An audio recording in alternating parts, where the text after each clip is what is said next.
Hello YouTube, what's new? My name is Lauren, if you didn't know.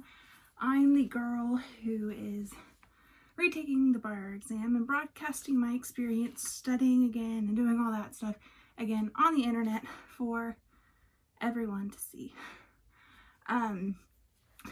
So, what's new with me? It's a new year. Yes, I have Christmas decorations still up. No, I don't care what your thoughts and opinions are. They will be going up.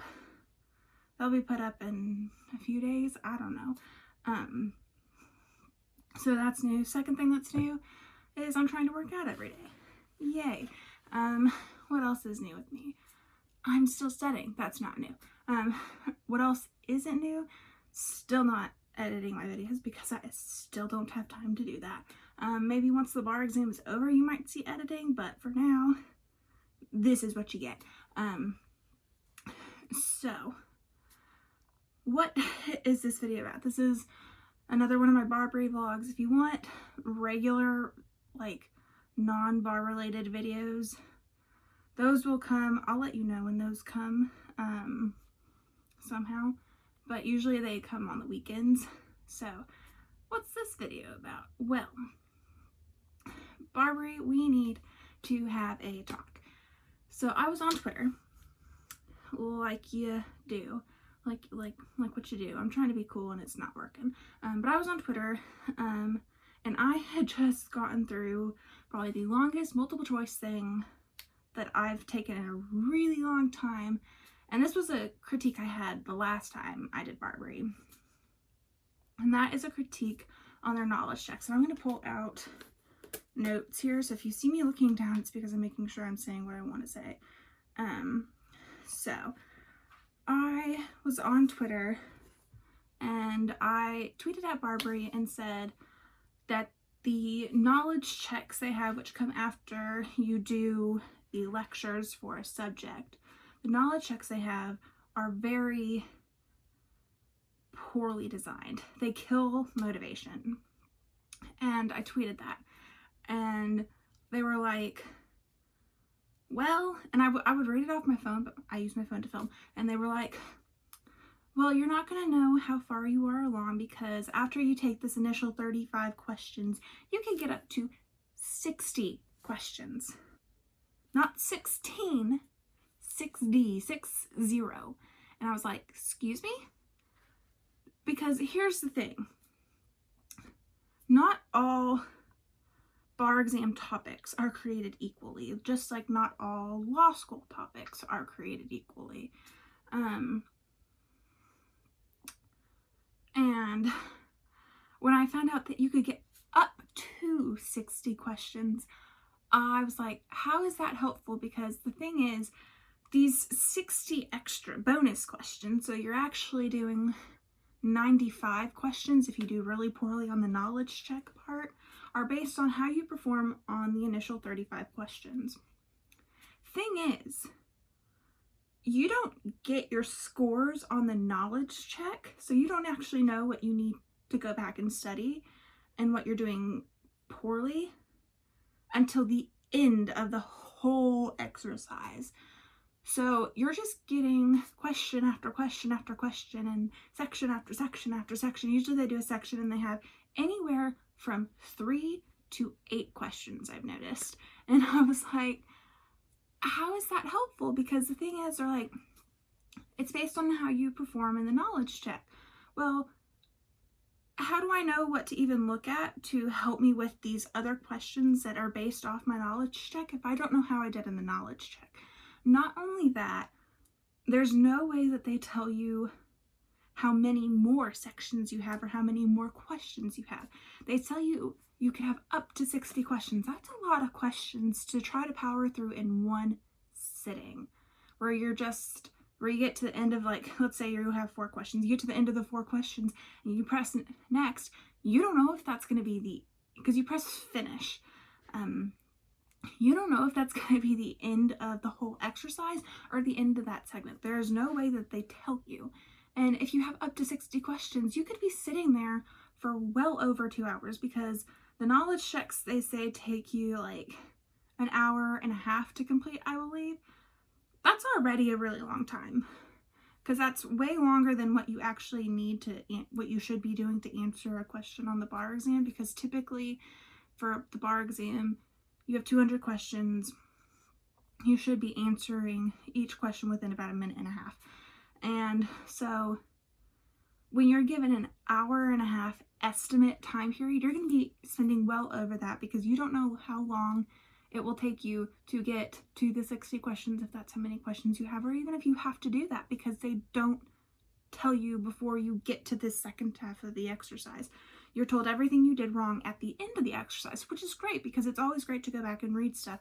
But when you don't get the chance to go back and read what you missed before they test you more on the stuff that you're struggling with, I don't see how that's productive. So, Barbary, suggestion for you is have the knowledge check all be one exercise, but at the end of the actual initial 35 questions, if you're not going to tell us how many more questions we have based on it or what sections we need to look at, let us go back and see what we did wrong and read those answers. That way we can apply them to the sections that we might see pop up in the second half of the exercise. Because otherwise, you're just testing us on stuff that we don't know. And when you're struggling with stuff, your score is going to go down. And that's not a fun thing to get, because when your score goes down, you're like, oh, I'm not doing that well. But then again, Barbary's testing you on this stuff and testing you on stuff you're struggling on. Well, it's not productive if you don't know what you're struggling on and then be tested on it. You have to be able to build on that. So yeah, at least let us see what we did wrong in the initial 35 questions before you go on to these potential 60 questions.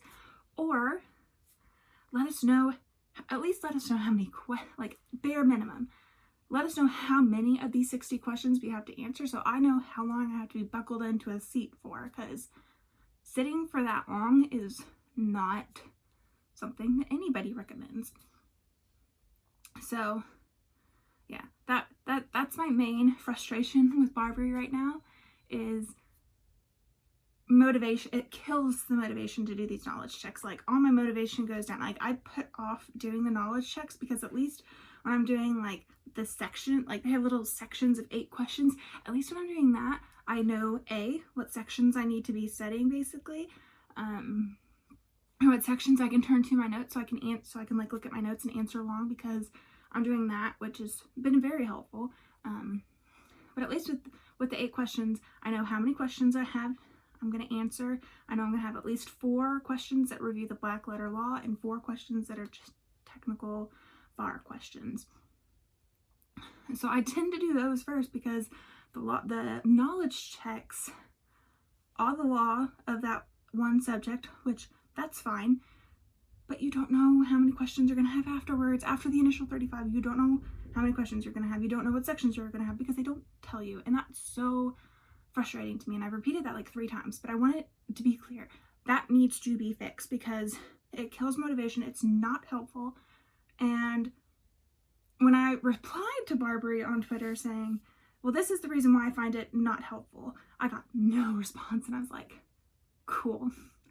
Because like, you get options to send feedback to them every once in a while. You can do like a big long review feedback, which I did do, and then you can give feedback after each of the lectures, but you can't give feedback on anything else except for the essay architect, which I talked about in a previous video.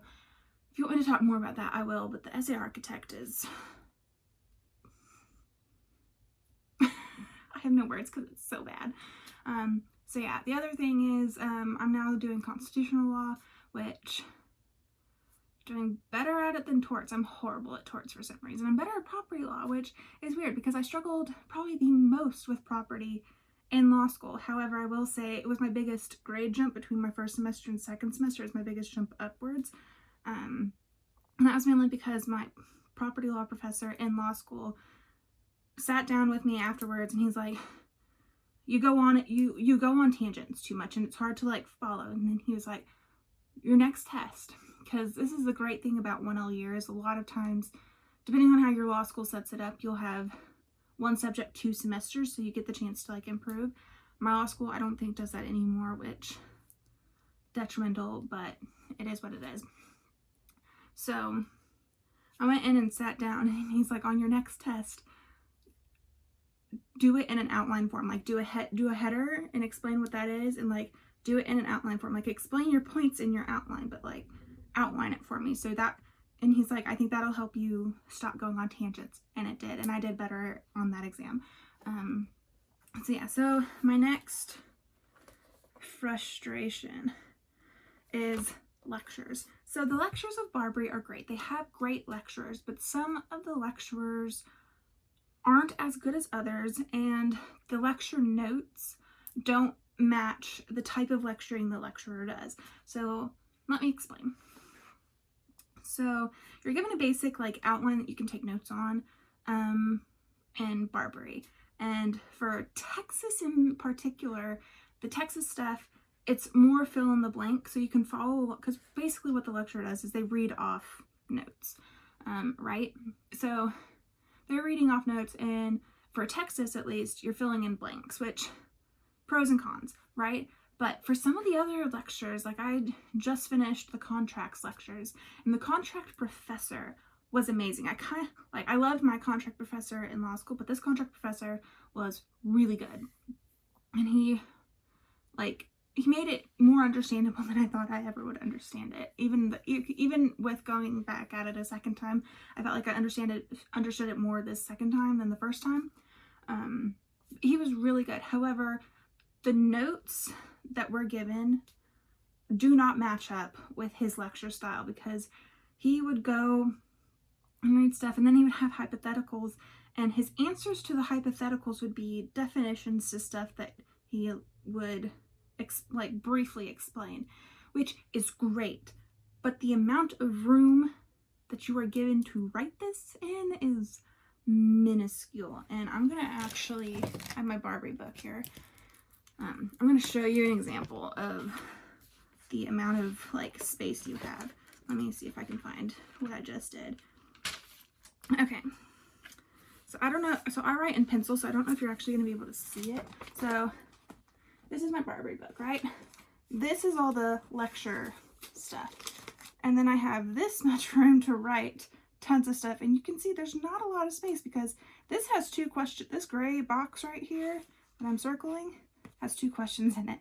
And the answers and definitions get really long, because that's the nature of law, right?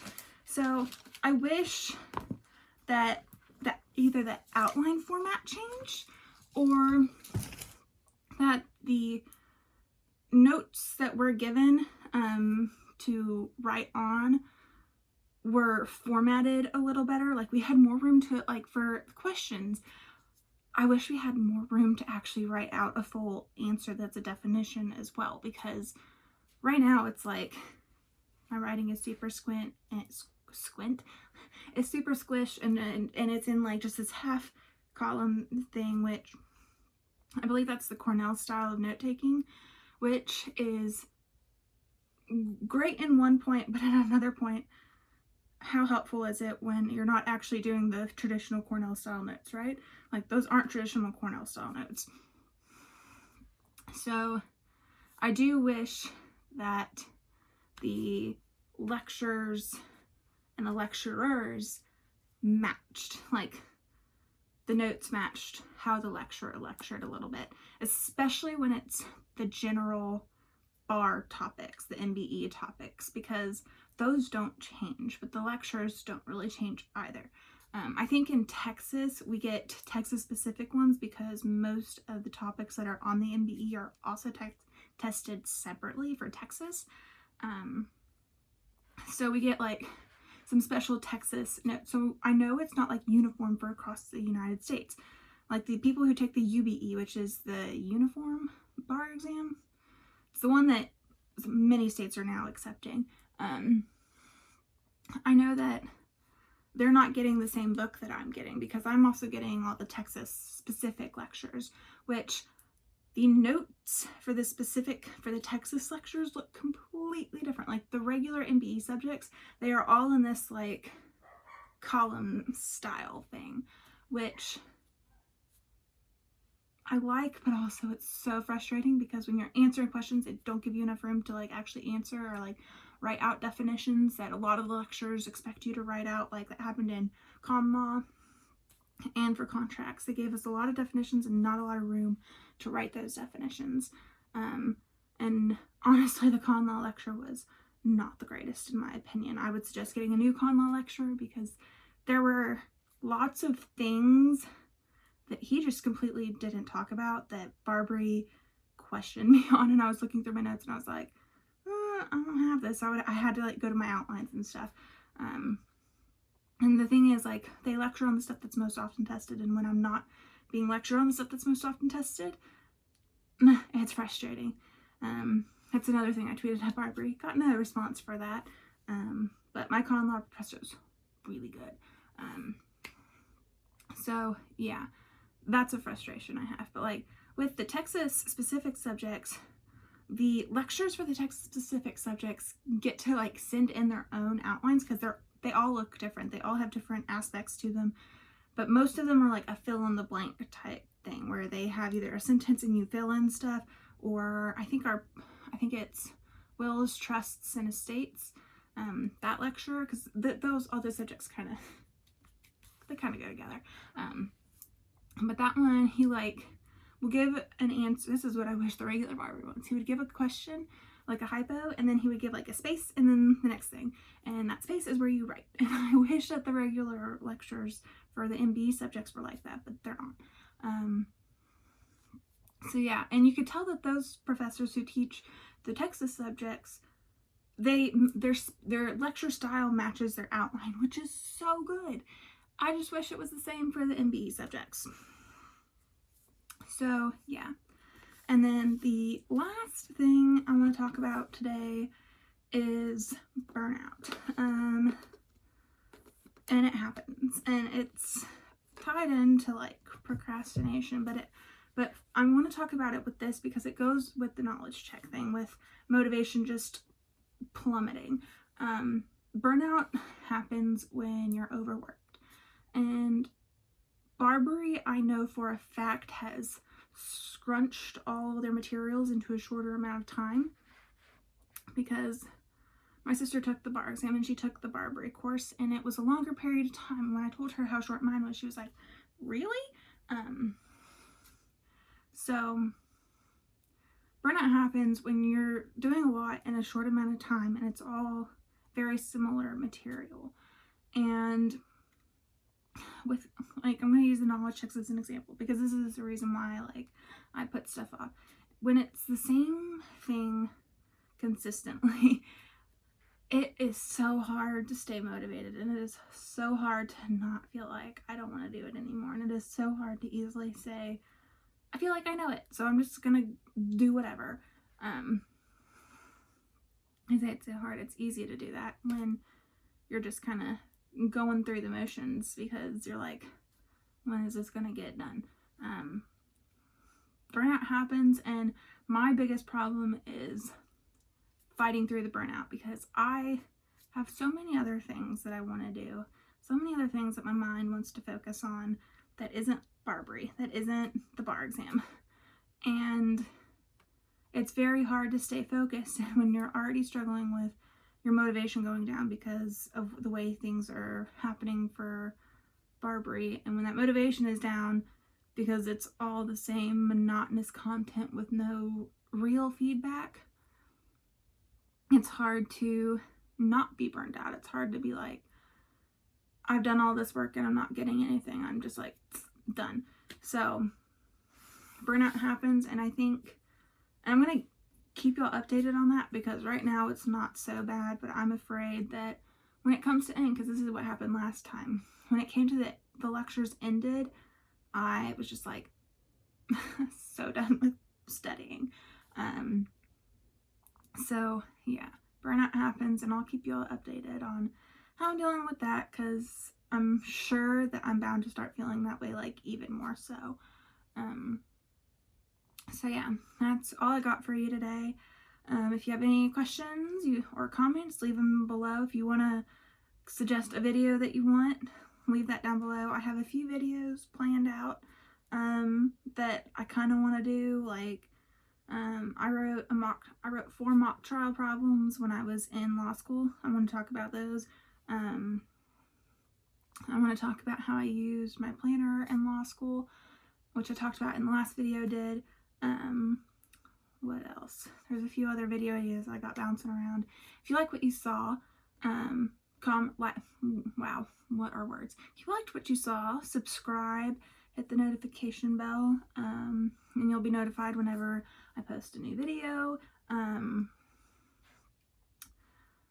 What are the other things? Like the video. Please like the video because this will help reach more law students and people taking the bar exam. Because one of the reasons why I'm doing this is not just to give advice to new bar exam takers, but to encourage people who are taking the bar exam a second time, because it's scary and it's not talked about. I finally announced on my Facebook, like, officially that I failed the bar exam, and I got a lot of support. Not as much as a lot more support than I thought I would, but there are some people who like supported the post and liked the post. I was surprised would even do that. But additionally, the people who've reached out to me about not passing, I'm not going to reveal any other names, but the people who've reached out to me about not passing have never done so in a public manner, because it is kind of looked down upon to talk about it so openly. And I think that's a bad thing, because the fact that it inflates the numbers of how you think people do. It doesn't give an honest view on how the bar exam is, because you don't actually know. I mean, you have the list, but you don't know, if that makes sense, because no one talks about it. No one talks about if they failed or not, or if they didn't do as well as they wanted to. It's just not talked about. So I kind of want to, like, my goal is to stop that stigma, and say it's okay to talk about it. It's not the end of the world, because at the end of the day, like I say, when you graduate, at the end of the day, when you graduate, it doesn't matter where you graduate in the class, you're still a JD. When you pass the bar exam, it doesn't matter when you pass, you're still a lawyer. So that's why I do this. So liking the videos and sharing the videos are important, because it can encourage the people who are taking it a second time, being like, you're not alone. Frustration happens, and this is what happens. So yeah, like, comment, subscribe. Yeah, that's all I got for you. Bye.